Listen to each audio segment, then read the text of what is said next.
Nestled amidst the imposing peaks of the Colorado Rockies, shrouded in an eerie silence, lies ADX Florence. This is no ordinary prison. It is a place of shadows and whispers, of concrete and steel, designed to break the most hardened criminals. They call it the Alcatraz of the Rockies. It is a name whispered with fear and dread, a testament to its reputation as the most secure prison in America. Here, beneath the vast, indifferent sky, hope comes to die. The very air feels heavy, thick with the weight of despair. ADX Florence stands as a monument to our fear, a stark reminder of the lengths we are willing to go in the name of security. But at what cost? ADX Florence was born from necessity, a response to a growing tide of violence in the American prison system.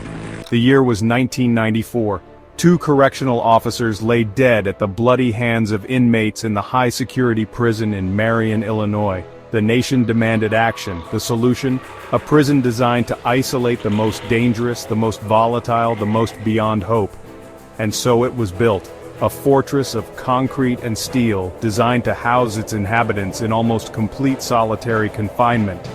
Every detail, from the razor wire fences to the motion-sensing cameras, screams control. This is a place where freedom is not just restricted, it is completely extinguished.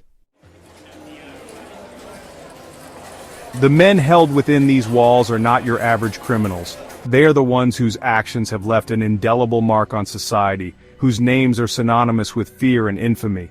They are the worst of the worst, the names that send chills down your spine. These are individuals whose crimes have shocked the world, leaving a trail of devastation and heartbreak in their wake.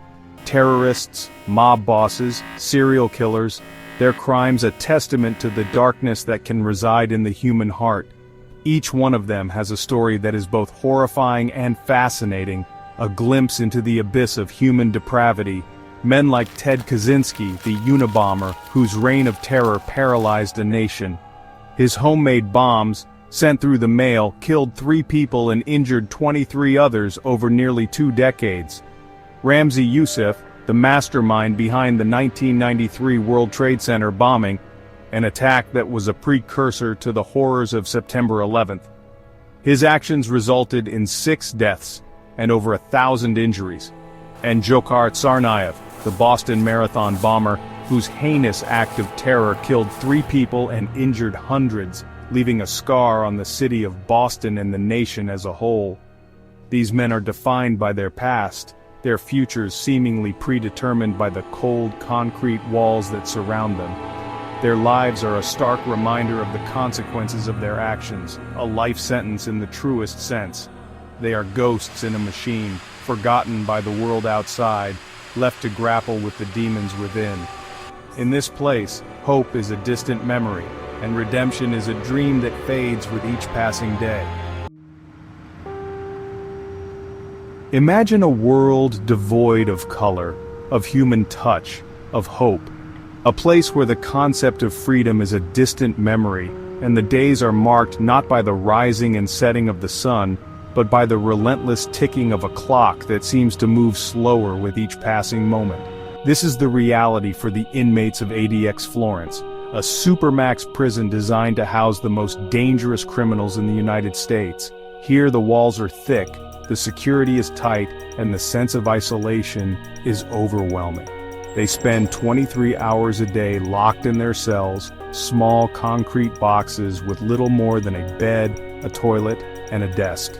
These cells are designed to minimize human contact, to strip away any semblance of normalcy or comfort. Their only view of the outside world, a narrow slit of a window too high to reach, offering a glimpse of the sky but never the horizon. This small window serves as a constant reminder of their confinement, a tease of the freedom they once knew.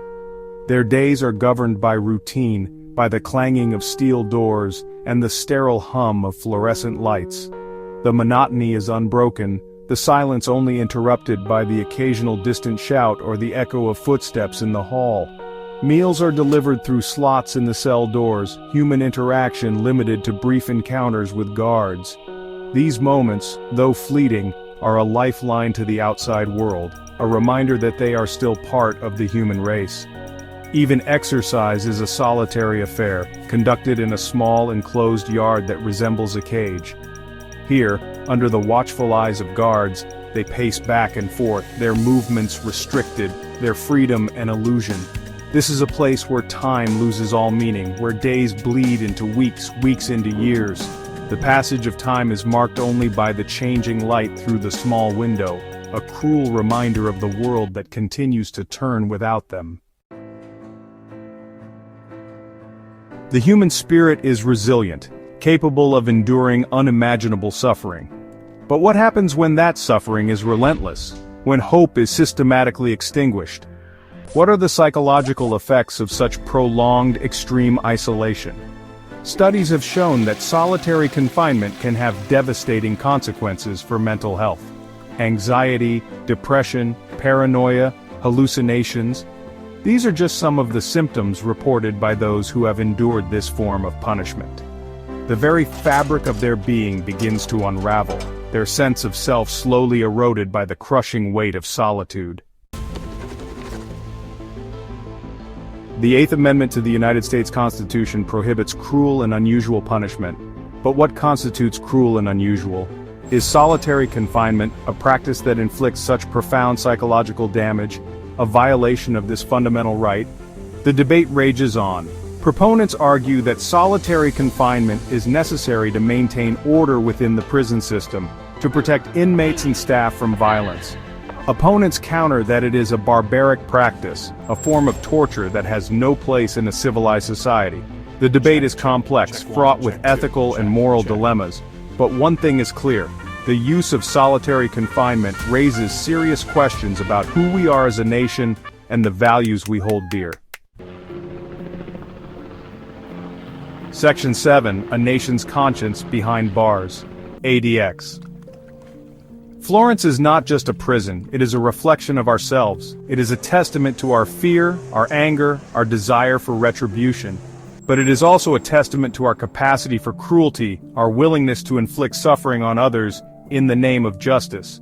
We like to think of ourselves as a nation of laws, a beacon of hope and freedom. But what does it say about us when we lock away human beings in conditions that many consider inhumane? What does it say about our commitment to rehabilitation, to redemption, to the very principles of justice? Section 8. The Price of Security. We live in a world obsessed with security. From our homes to our workplaces, from our schools to our public spaces, the need to feel safe permeates every aspect of our lives. The threat of terrorism, of violence, of chaos lurks around every corner. These threats are not just distant possibilities, they are real and present dangers that shape our daily routines and influence our decisions. We are constantly bombarded with images of fear and insecurity, told that we need to be protected, that we need to be safe. The media plays a significant role in amplifying these fears, often highlighting the worst aspects of humanity. And so we build walls, both literal and figurative, to keep the darkness at bay. High-security prisons like ADX Florence are constructed to house the most dangerous individuals, but they also symbolize our broader societal approach to security. But what is the price of this security? As we fortify our surroundings, we must consider the impact on our freedoms and our way of life.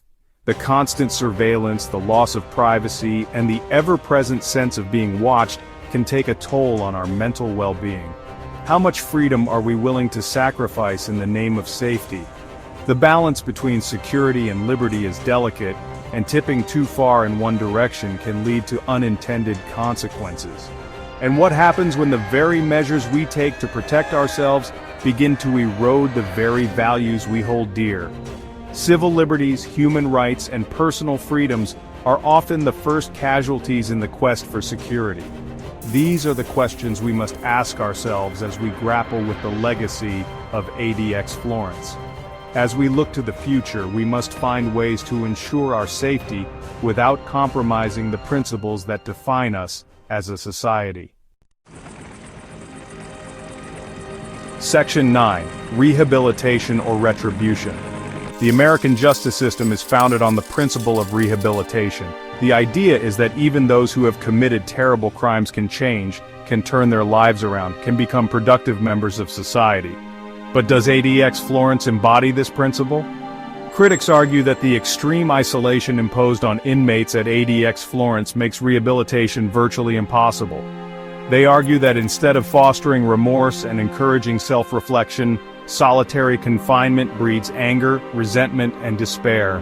The question remains, are we truly committed to rehabilitation, or are we simply seeking retribution, revenge for the crimes committed against us?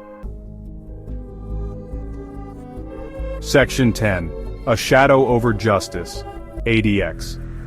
Florence stands as a stark reminder of the complexities of justice in the modern world. It is a place where our darkest impulses collide with our highest ideals, where the pursuit of security clashes with the principles of humanity. It is a place that should give us all pause, a place that forces us to confront uncomfortable truths about ourselves and the society we have created. As we gaze upon this fortress of despair, we are left to ponder, is this the best we can do? Is this the legacy we want to leave for future generations?